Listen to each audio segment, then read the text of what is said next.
We have to talk about Nice Nature. Yes, a Japanese racehorse born back in 1988. Yeah, and he raced in just a phenomenally tough era. I mean, he was up against absolute titans of the Japanese track.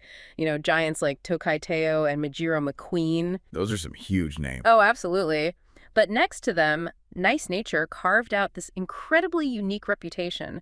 Fans actually nicknamed him the Bronze Medal Specialist. Wait, bronze medal specials? Because he always came in third. Exactly. He was famous for constantly coming in third in all the major races. That is, well, it really sounds like he was the ultimate character actor. The guy who shows up in every single movie, carries all the emotional weight, puts in all the hard work, but never actually gets to hold the Oscar. That is a perfect way to describe it. Right, and people end up loving those actors simply because they never give up. They just keep putting in the work. And that hustle was a huge part of Nice Nature's charm.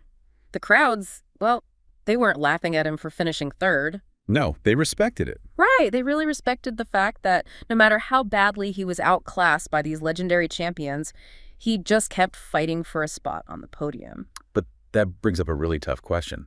If a horse doesn't win the big races, who pays for their food once they get too old to run? Yeah, that is the harsh reality of the industry. If a racehorse isn't a champion chosen for some lucrative breeding program, well, their future gets very murky. Because it's expensive to keep them. It's incredibly expensive. You've got housing, daily food, specialized veterinary care.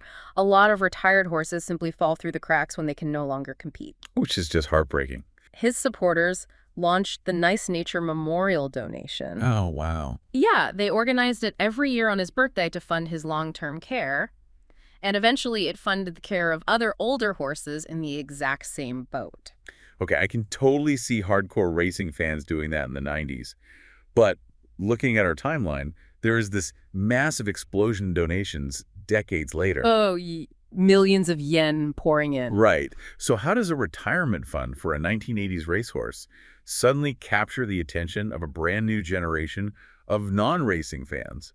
People who probably weren't even born when he was racing. It is so wild. It all traces back to a massive mobile game called Umamusume Pretty Derby. Wait, a video game? Yeah, a mobile game. The developers took real-life historical racehorses and reimagined them as animated characters. Okay, so how did they handle Nice Nature? Well, he was brought into the game as a humble, slightly self-deprecating horse girl. I mean, is it weird that it took an anime-style video game to get people to care about a real physical animal? It sounds strange until you look at the psychology behind it. Players were interacting with a character who doesn't always win, but always tries her absolute best.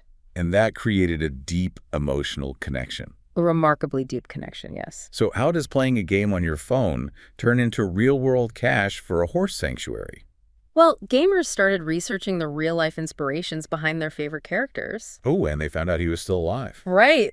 They discovered that the actual Nice Nature was not only still alive in his 30s, but he had an active birthday donation drive. And they mobilized. They totally mobilized. They organized campaigns on social media, essentially deciding as a massive community to flood this existing charity with money. Just as a tribute to their favorite digital underdog. That is incredible. The avatar essentially acted as a bridge to real-world empathy. It really did, and it worked beautifully. Nice Nature actually lived to the incredibly old age of 35. Wow, 35 for a horse is amazing. He passed away in 2023, right? He did, yes. But the most fascinating part isn't even that he lived to 35. What is it? It's what happened after he died. The donations actually went up. Wait, really? After he passed away? Yeah, the movement completely transcended the single animal. That really shows a massive cultural shift in how fans engage with the sport. It really does. They moved away from just celebrating the winner who takes all. Right, and instead, they prioritized community compassion and honoring a legacy of kindness.